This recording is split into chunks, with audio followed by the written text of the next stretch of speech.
क्या आप ये क्या देखेंगे, आपने टॉपिक रखा है सर? ये देखेंगे यहाँ पे, इसको अगर दिखा पा रहे हो तो यहाँ पे एक एक डिमांड्स थी जो रखी, और मैं एक एक बिंदु को यहाँ लिखता चला गया कि इसमें कितने स्टूडेंट थे और क्या क्या आपके इश्यूज हैं।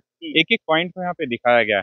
तो अच्छा। रेलवे की एक एक मांग को उठाया, अगर मैं पढ़ के बताऊं तो सबसे पहली जो डिमांड मेरी थी ना, हाँ। वो कुछ मैंने बदली, और बदल के हमने पहली जो डिमांड लिखी वो ये लिखी कि भैया हमने 2,74,000 की जो मीडिया रिपोर्ट्स है जिसमें आपकी सीटें खाली हैं रेलवे में, हाँ। ठीक है। 1,70,000 सीटें तो वो हैं जो आपकी ग्रुप डी के लिए बनाई जा सकती हैं। आप 32,000 सीटें ला रहे हैं, तो उन 32,000 सीटों पे आप 1,70,000 को कब भरेंगे? और उन 32,000 सीटों पे भी क्या करवाया, कोर्ट केस में मुद्दा फंस गया। किसकी वजह से फंसा? एक एक चीज लिखी, second point ITI non ITI. पूरा IIT नॉन IIT का बताया, तो उस पर उन्होंने समझा, फिर कहा कि क्या हमने डिपार्टमेंट की तरफ से आया कि अब 10th क्लास, मैंने कहा सर डिपार्टमेंट ने ही नोटिफिकेशन दिया है। हाँ, और 2018 में भी, 2018-19 में भी डिपार्टमेंट ने ITI बोला था। तो उन्होंने कहा कि हाँ ये तो फिर गलती है।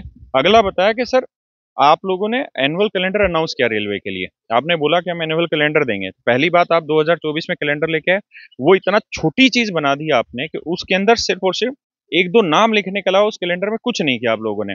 मैंने कहा यही SSC चेयरमैन साहब बैठे हुए हैं, इन्होंने कैलेंडर बनाया, तो जो इनकी अच्छी चीज है हम वो खुल के कहेंगे। इन्होंने एक एक चीज लिखी, किस डेट को नोटिफिकेशन आएगा, किस डेट्स को एग्जाम स्टार्ट होगा, किस डेट को सेकंड एग्जाम स्टार्ट होगा, कब तक इनका रिजल्ट आ जाएगा। एक एक चीज neat and clean railway clear हो में जाए, भी वैसा ही होना चाहिए, होना आपने चाहिए बोला। बिल्कुल। पॉइंट रखते थे सर आप? सर हमने कुल मिला के 5-6 पॉइंट तो ऐसे थे, 5 पॉइंट तो ये ऐसे थे जो बड़े बड़े रखे। उसके बाद फिर बहुत सारे ऐसे छोटे छोटे पॉइंट थे जो खुद ब खुद बातें से निकलते रहे, क्योंकि ऐसा नहीं है ना कि हम सिर्फ 2-3 मिनट के लिए बैठे, हम पूरा 1.5-2 घंटे के आसपास समय लगा था पूरा उस डेढ़ दो प्रोसेस घंटे समय दिए सर, पूरा। अरे स्पेशली रेलवे के मुद्दे पर। नहीं, रेलवे के मुद्दे पे मिला होगा करीबन 28 से 29 मिनट का समय था आधा मेरा, घंटा समय सर रेलवे के सिर्फ मुद्दे रेलवे के लिए उठाया था। पर। सारी जितनी रिफॉर्म्स की बातें थी वो सारे पॉइंट गिनवा दिए। पॉइंट से भी ज्यादा पॉइंट गिनवा दिए। वेटिंग पे और चर्चा हुई सर रेलवे? वेटिंग लिस्ट पे चर्चा हुई, और अच्छी चीज क्या है कि वेटिंग लिस्ट के लिए देखिए था क्या, SSC में अच्छी चीज क्या हो गई कि चेयरमैन साथ बैठे हुए थे, SSC चेयरमैन साहब। तो जो प्रॉब्लम आ रही थी पहले मिनिस्टर साहब हमसे पूछ रहे थे, फिर वही नजरे चेयरमैन साहब की तरफ चले जाते हैं। पहले सारी प्रॉब्लम्स लिखवाई गई, फिर चेयरमैन साहब एक एक का जवाब देने लगे, और उस जवाब को हम क्रॉस करते रहे। चेयरमैन जो मंत्री जी हैं उन्होंने एक बार भी रोका टोका नहीं, हमें खुल के बोलने दिया, और खुद के उन्होंने उन्होंने भी सवाल पूछे, और मतलब बड़ा फ्रूटफुल बात हुई। मैं बहुत आसान्वित हूँ। रेलवे में जैसे साइको का एग्जाम हुआ, एज रिलैक्सेशन की बात करें या सिस्टम अपडेट की बात करें, माउस और सिस्टम बंद होना, माउस काम नहीं करना, इन सब पे रेलवे पे बात हुई? अरे मैंने कहा सर माउस, अगर हम इस समय पे माउस के लिए लड़ रहे हैं, कीपैड के लिए लड़ रहे हैं, या हम इस समय पेंसिल के लिए लड़ रहे हैं, तो मैंने कहा हमारी लड़ाई छोटी है, असली लड़ाई समझिए। मैंने कहा कि आपके जो सिस्टम, जो टेक्निकल ग्लिच होने लग रहे हैं सॉफ्टवेयर में, उस पर चर्चा कब करेंगे। मैंने कहा साइको के पेपर में एक फोटो आती है और उस फोटो के आधार पे आपसे सवाल पूछे जाते हैं।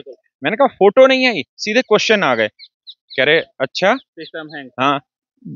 अरे मतलब इतनी चीजें उठी हैं जिसको आप कह नहीं सकते, एक एक चीज को ना आप 1.5-2 घंटे में। आखिर में ये था कि मुद्दे कम पड़ गए थे, लेकिन एक एक बात को रखा, उन्होंने सुना, और हर बात पे साथ के साथ लिखवा के उसका समाधान दिया जो हो सकता था। एज वाले मुद्दे पर भी सवाल उठा, एज और रिलैक्सेशन रेलवे में। रेलवे में उठा, रेलवे में भी उठा, और SSC के लिए भी अभिनय सर ने इस बात पे तो मुझे लगता है कि 15 मिनट बहसबाजी होती रही कि सर 1 जनवरी वाला जो था एज वाला इशू, आप उसको क्या कर रहे हैं। फिर उसमें चेयरमैन साहब उस बात को कहीं और लेकर चले गए, उन्होंने भी कुछ लीगल अपनी तरफ से पॉइंट दिए। ग्रुप डी में सर वैकेंसी इंक्रीज करने की बात की। नहीं हुआ क्या कि उन्होंने ये कहा कि देखिए रेलवे चेयरमैन जब तक नहीं बैठेंगे तब तक इन चीज अभी देखिए SSC में हम आरोप लगा रहे थे, SSC चेयरमैन साहब लिख रहे थे, SSC चेयरमैन साहब ने फिर बाद में जवाब दिया, हमने उनको काउंटर किया, इधर मिनिस्टर साहब ने जवाब दिया। हम ऐसे बैठे थे जैसे ये टेबल है, तो यहाँ मंत्री जी बैठे थे, यहाँ SSC चेयरमैन साहब बैठे थे, यहाँ उनके PS बैठे थे, और इधर हम लोग बैठे हुए थे। तो क्या था कि 3 to 4 वे कम्युनिकेशन चल रहा था। तो उसमें क्या हुआ कि SSC पे हर चीज क्रॉस हो गई। रेलवे पे जब मैं उनको बताने लगा, वो खुद सरप्राइज थे कि इतनी बड़ी बड़ी ब्लंडर मिस्टेक कैसे हो सकती है। तो उन्होंने कहा है कि हम आपको मिलवा रहे हैं इस चीज पे। सर उन्होंने गलती मानी कि इस तरह की गलती हो रही है? अरे वो खुद इस चीज को महसूस कर गए कि ये तो ब्लंडर चीजें होने लग रही हैं। कितने लेकिन शिक्षक थे सर लगभग? हम 4 ही लोग थे वहां पे। और अच्छी चीज क्या है कि हम यही चाहते थे कि ऊपर जो मंत्री साहब हैं इनको प्रॉब्लम पता चले, क्योंकि ये लोग क्या है कि प्रॉब्लम सोल्व करने के लिए तैयार रहते हैं। कमी यहाँ होती है कि प्रॉब्लम नहीं पहुंचने देते कुछ लोग। चेयरमैन साहब उस चीज को पहुंचने ही नहीं दे रहे थे। जो CPO का रिजल्ट है, SSC CPO का रिजल्ट 18 महीने से अटका हुआ है। भाई साहब, मतलब आप ये सोचिए कि 7 दिन लिखवा दिया कि 7 दिन में रिजल्ट दीजिए। गोपाल वर्मा सर इंग्लिश कितने बड़े टीचर हैं, उन्होंने कितने ट्वीट करा दिए, एसएससी चेयरमैन से मिलके गए, 10 जगह घूम लिए, 10 नेताओं के पास चले गए, और जितेंद्र सिंह जी ने एक एक शब्द में उस काम को करवा के दिया है। तो बहुत अच्छा डिस्कशन हुआ, लेकिन मैं फिर आप लोगों को कहता हूँ, अल्टीमेटली वो लोग नेता है, ठीक है। हमारा पहला काम था हम अपनी बात उनके सामने रखें और वो सुने, लेकिन उन्होंने गजब से सुना, अच्छे से सारी बातों को कितने दिन सुना। का समय मांगा? देखिए, ये जो एसएससी वाले सुधार थे, ये तो हाथ के हाथ बोलते चले गए, 7 दिन में ये काम होना चाहिए, 5 दिन में ये काम होना चाहिए, ये सारी चीजें हो गई। हम्म, रेलवे वाले में हमें इसी वीक, इसी मंथ, मतलब इसी उसका वीक का टाइम दिया हुआ है, इसी वीक में हम आपकी मुलाकात करवा देंगे। 6 तारीख को आप लोग जो दोनों रिफॉर्म की बात एसएससी रेलवे दोनों की थी, तो क्या उसको पोस्टपोन करेंगे? देखिए, वो तो अभिनय सर मार्गदर्शन उनके मार्गदर्शन में चल फोन रहे हैं, करेंगे सर। तो रेलवे का वो कोई बता पाएंगे उस चीज को कि आंदोलन को जो पोस्टपोन होगा या नहीं होगा। और दूसरी चीज क्या थी कि हम कोई आंदोलन के लिए तो बने नहीं है ना, हम ये तो रोज चाहते नहीं कि हम आंदोलन आंदोलन खेलें। हमारी मुख्य मांग ये थी कि हमारी बात सुनी जाए और बच्चों की प्रॉब्लम से अवगत हुआ जाए। अब कोई भी सरकारी महकमा होगा तो वो कुछ समय लेगा, ठीक है, तो वो समय उन्होंने मांगा है, वो लिया जा रहा है। और हम तब तक इस चीज से संतुष्ट नहीं है जब तक हमारे पास लिखित में कोई चीजें ना आ जाएं, या एसएससी की वेबसाइट या रेलवे की वेबसाइट पे कोई लिखित चीजें ना आ जाएं। लेकिन जब तक सीजीएल भी है। सीजीएल के लिए इश्यू ये हुआ कि पता नहीं कितनी बार अभिनय सर ने कहा कि आपके पास वही सेंटर्स हैं तो आप करा कैसे पाएंगे सीजीएल 28 लाख बच्चों का। तो चेयरमैन साहब मान ही नहीं रहे थे इस बात के लिए, वो कह रहे थे ये हमारी जिम्मेदारी है, आप थोड़ी बोलेंगे इस चीज के लिए। और जितेंद्र सिंह जी ने फिर एक सवाल, मतलब इस पे जवाब दिया कि भाई एग्जाम कंडक्ट कराना इनका काम है, अगर गलती हो एक भी तो आप बोलें, लेकिन आप ये मत कहो कि एग्जाम मत कराओ। तो मुझे जहां तक लगता है मतलब रेलवे के हर एक एग्जाम होगा, सीजीएल का हर एग्जाम एक होगा। छोटे से छोटे मुद्दे पर आपने बात कही है। और चेयरमैन सर का कहना, मिनिस्टर साहब का कहना है कि रेलवे चेयरमैन के साथ भी आपकी एक मीटिंग बहुत ही जल्द कराएंगे वो। बिल्कुल उन्होंने कहा, और इसी हफ्ते मुझे उम्मीद है कि ये काम हो जाएगा।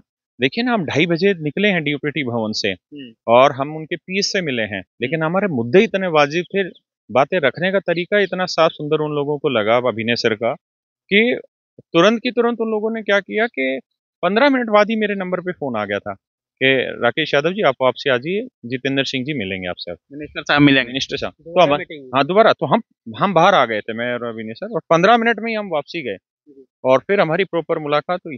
तो मुझे उम्मीद है पूरी की पूरी कि अब हमें जहां, देखिए पहला काम था मांगे मानी जानी, मांगे अभी मानी नहीं गई हैं पहली चीज, लेकिन सबसे पहला काम था मांगे जान तो लो हम मांग क्या रहे हैं, मानना तो बाद की कब चीज है। तो वो उन्होंने समझ लिया है और बहुत जल्दी उम्मीद है कि इस पे कोई परिणाम आएगा।